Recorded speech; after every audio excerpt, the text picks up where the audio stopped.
प्यारे छात्रों, प्रकाश Hindi teacher channel में आपका स्वागत है। आज हम अध्ययन करेंगे कक्षा 12 हिंदी का संस्कृत खंड निरुपत दिलीपः। तो किताब खोलकर बैठ जाएं मेरे साथ और अध्ययन जारी कर दें। तो देखें, संदर्भ देख लें पहले। प्रस्तुत संस्कृत पद्यांश हमारी पाठ्य पुस्तक हिंदी के संस्कृत खंड के निरुपत दिलीपः नामक शीर्षक से उद्धृत है। अब पहले श्लोक का हिंदी अनुवाद देखें। वैवस्तो मनुर्नाम माननीयो मनीषिणाम आसीन महीक्षिताम आद्याः पढ़ो छंदसाम यु। वैवस्वत मनुर्नाम, वैवस्वत मनु नाम के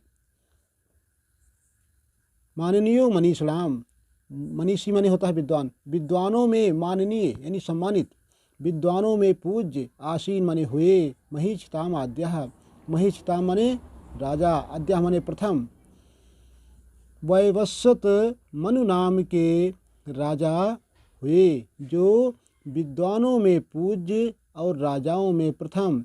आगे लिखा गया है पढ़ो छंदसाम यु। पढ़ो छंदसाम, छंदस कहते हैं वेद को, पढ़ो माने ओंग, यु माने ही, वेदों में ओंग की भांति। फिर से देख लें।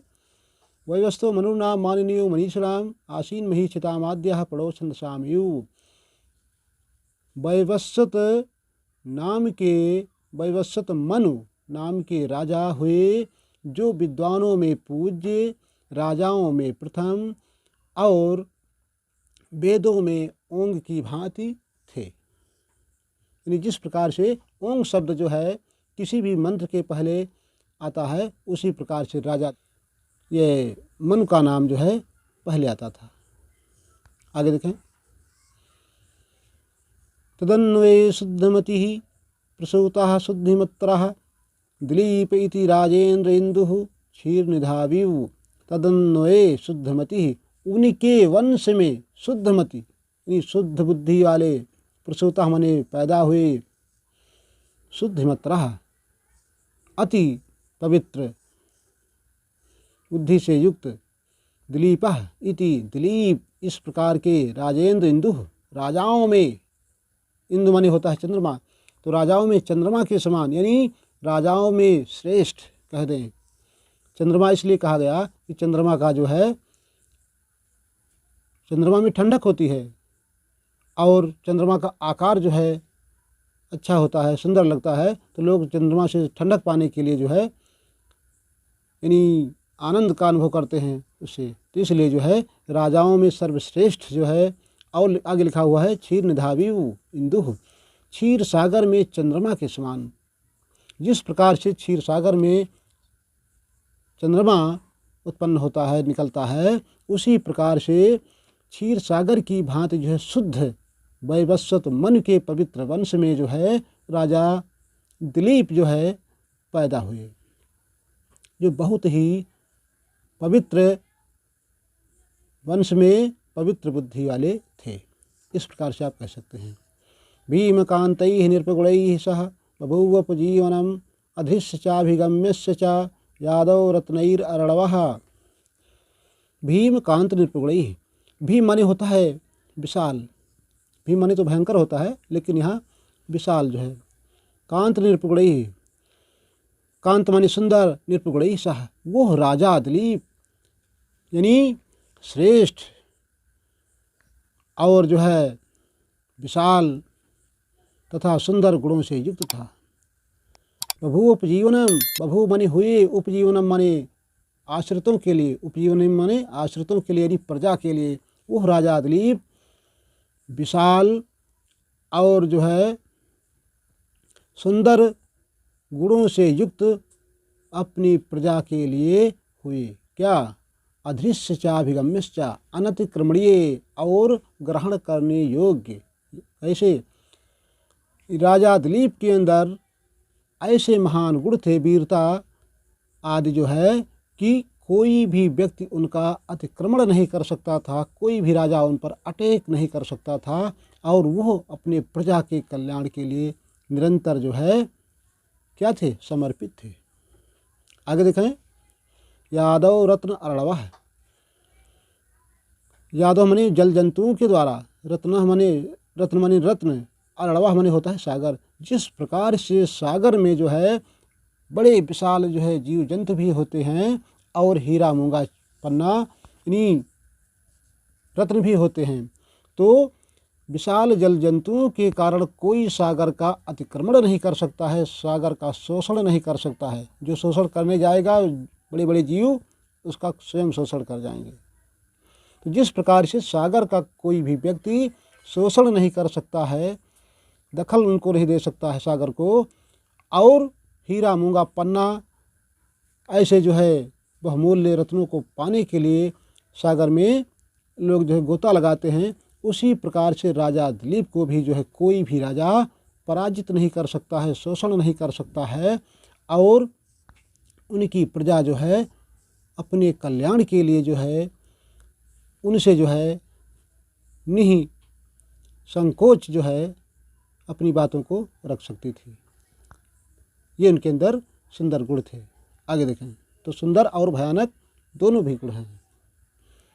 चौथा देखें, रेखा मात्रमयपि छुड़ाद मनोवर्तमनः परम न व्यतीयुः प्रजातस्य नियंतुरनेमि वृत्तयः। रेखा मात्रम अपि, रेखा मात्र भर भी छुड़ाद मनोवर्तमनः, छुड़ाद मनी प्रचलित, मनोवर्तमनः मन के समय से निश्चित, परम माने श्रेष्ठ, रेखा मात्र भर भी जो है राजा मन के समय से निश्चित मार्ग कह दें। न व्यतीयुः प्रजातस्य, प्रजा के द्वारा जो है बदलाव नहीं लाया गया, प्रजा जो है उस मार्ग से जरा सा रेखा मात्र भर भी विचलित नहीं हुई। यानी राजा मन ने अपने समय से जो नियम लागू किया था, जो शासन तंत्र यानी व्यवस्था लागू किया था, प्रजा जो है रेखा मात्र भर भी जो है अपनी जो है नियम से इधर उधर नहीं हुई। आगे लिखा है नियंतुनेमि वृत्तयः, क्योंकि जो प्रजा है वो अपने निश्चित आचरण पर चलने वाली है, राजा मन के बताए मार्ग पर चलने वाली थी। आगे देखें पांचवा है आकार सदृश प्रज्ञः प्रज्ञया सदृश समागमः। आकार सदृश प्रज्ञः प्रज्ञया सदृश्यागमः आगमैः सदृश आरंभ आरंभ सदृश उदयः। आकार सदृश प्रज्ञा, आकार के सदृश माने अनुरूप, प्रज्ञा माने बुद्धि। जब राजा विशाल शरीर वाले हैं, राजा दिलीप जो है लंबी चौड़ी शरीर वाले हैं, तो उनके आकृति के अनुरूप जो है, उनके आकार के अनुरूप क्या है, प्रज्ञा। उनकी बुद्धि भी जो है विशाल है। प्रज्ञया सदृश आगमः, और प्रज्ञा माने बुद्धि के अनुरूप ही क्या है, आगम। आगम माने होता है वेद। उनकी बुद्धि के अनुसार जो है, यानी जब बुद्धि विशाल होगी तो वेद शास्त्रों का अध्ययन जो है भली भांति करने वाले थे, यानी बुद्धि के अनुरूप वेदों का अध्ययन करने वाले थे। आगमई सदृश आरंभ, और आगमई सदृश वेदों के अनुरूप जो है क्या करने वाले थे, आरंभ, अपने कार्यों का आरंभ करने वाले थे। वेदों के आधार पर ही वो कार्यों को संपन्न करते थे। आगे लिखा हुआ है आरंभ सदृश उदयः, और आरंभ के अनुरूप ही फल को प्राप्त करने वाले थे। फिर से देख लें, आकार सदृश प्रज्ञा प्रज्ञया सदृश आगमः आगमैः सदृश आरंभ आरंभ सदृश उदयः। वह राजा दिलीप अपनी आकार के अनुसार या अपने आकार के अनुरूप बुद्धि वाले थे, और बुद्धि के अनुरूप जो है वेद शास्त्रों का अध्ययन करने वाले थे।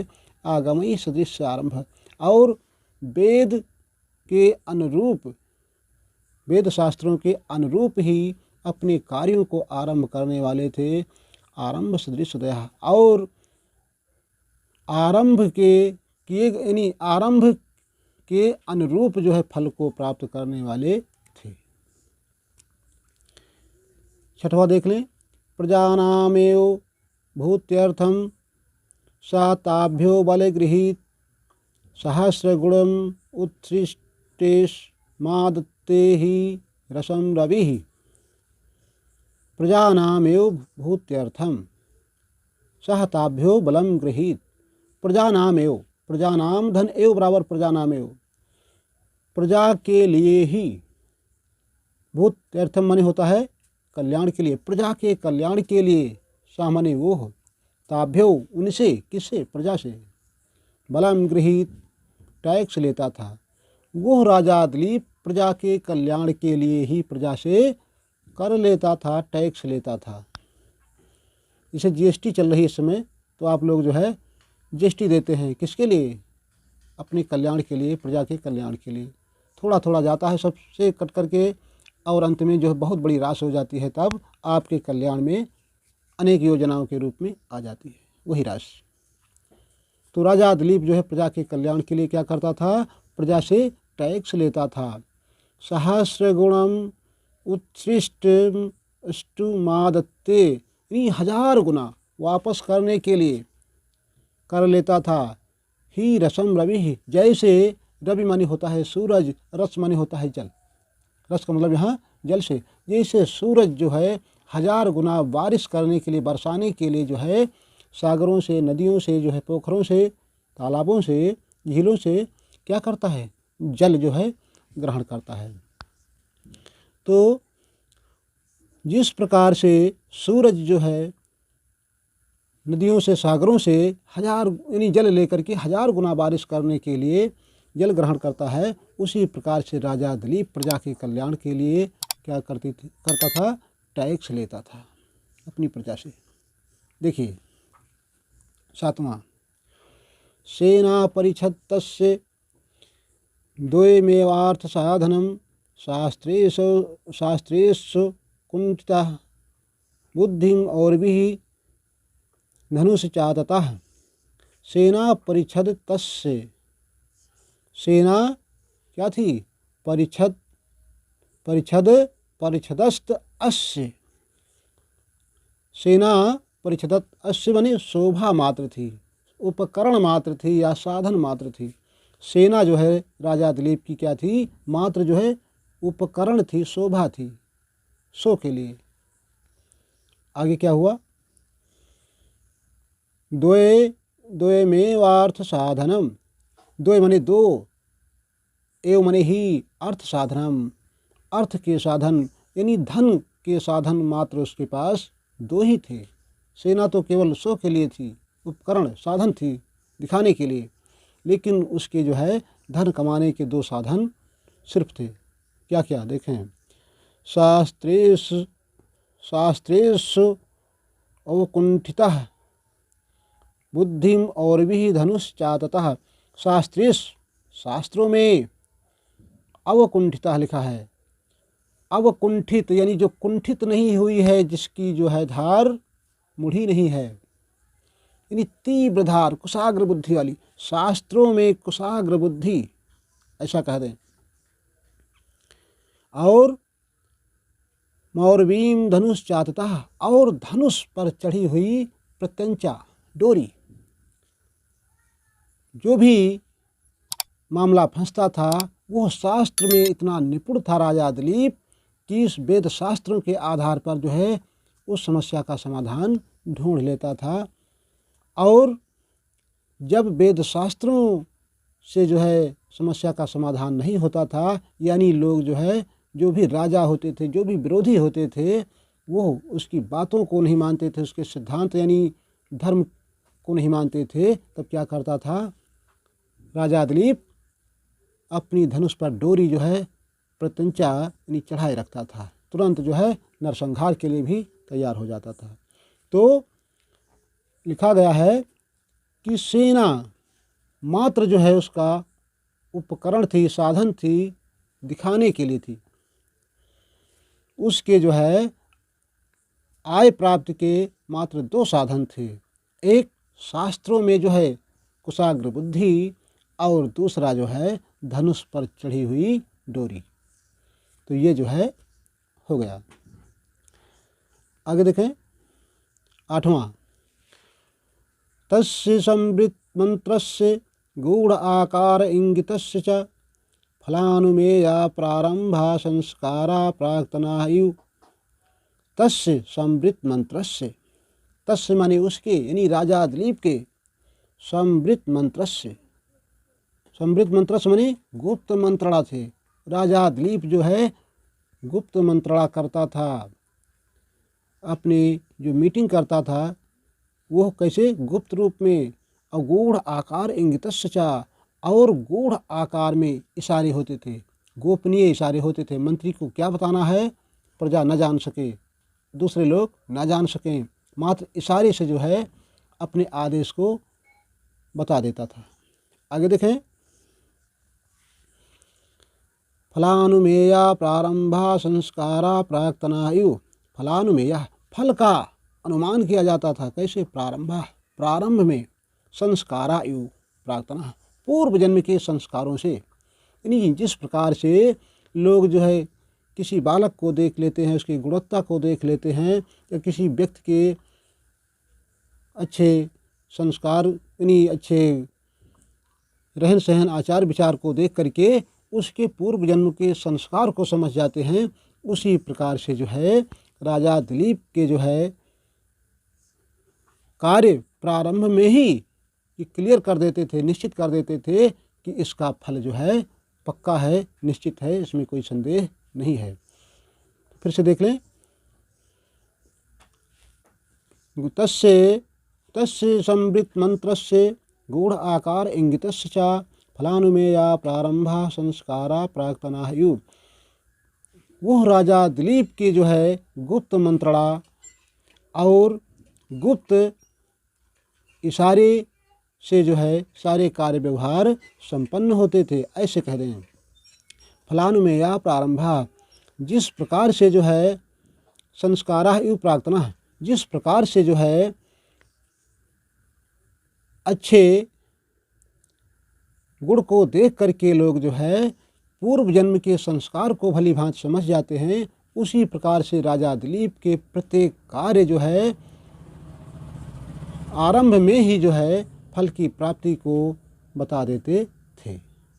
तो प्यारे छात्रों, यह जो है 1 से 8 तक जो है आज मैंने हिंदी अनुवाद कर दिया है। अगले वीडियो में फिर मिलेंगे, तब तक के लिए जय हिंद, जय भारत।